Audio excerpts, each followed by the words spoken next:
Iginiit ng Malacanang na ang paglilinaw ni Vice President Sara Duterte na wala silang personal na alitan ni Pangulong Ferdinand Marcos Jr. ay nagpapatunay lang daw na hindi siya nakaranas ng masamang pagtrato mula sa Pangulo bilang tao at bilang Vice Presidente.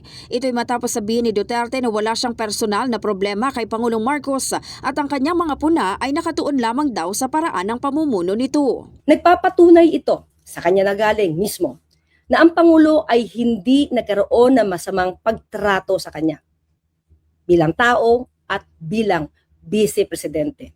Sa totoo nga, kahit hindi siya nagtatrabaho at lagi siya nasa ibang bansa, wala tayong madidinig kay Pangulong Marcos Jr. Pero bakit pinersonal ng Vice Presidente yung galit niya? Kailangan kumausap pa siya ng taong willing na gumawa ng kanyang utos na ipapatay ang Pangulong Marcos Jr., si First Lady, at ang dating House Speaker Romualdez. Kasabay nito itinanggi rin ni Palace Press Officer Claire Castro ang pahayag ni Duterte na magulo ang pamahalaan at walang nagagawa ang administrasyon.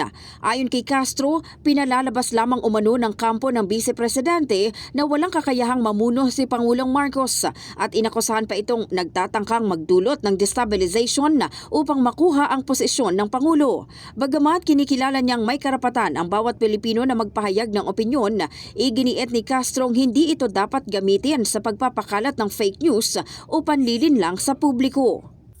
Malaya ang bawat Pilipino na magsalita. Pero hindi dapat mga fake news. Hindi dapat panloloko sa katotohanan. Lagi niya sinasabi na walang nagawa ang Pangulo. Taliwas. Taliwas sa sinasabi mismo ni dating Vice Presidente Leni Robredo. Siya mismo nagpatunay na maraming ginagawa ang gobyerno. Sinabi pa ng Palace official na kabilang sa mga programang ipinatutupad ng administrasyon ang pabahay at flood mitigation projects kabilang na sa Davao City. Maraming proyekto ang Pangulo. Nandiyan ang pabahay, pati yung pag-aayos sa matagal ng problema tungkol sa baha. Tandaan natin, kahit nasa Davao City na mismo, sana ibukas niya yung mata niya. Dahil yung pabahay na nandiyan sa Davao City, naramdaman ng mga Davaoeños. Pati na po yung pagsasaayos ngayon dahil sa patuloy na pagbaha dyan sa Davao City. Inaayos po yan ng gobyerno sa utos po ni Pangulong Marcos Jr. Sana wag magbulag-bulagan. In the heart of changing lives, ako si Brigada Maricar Sargan ng 15.1 Brigada News FM Manila, The Music and News Authority.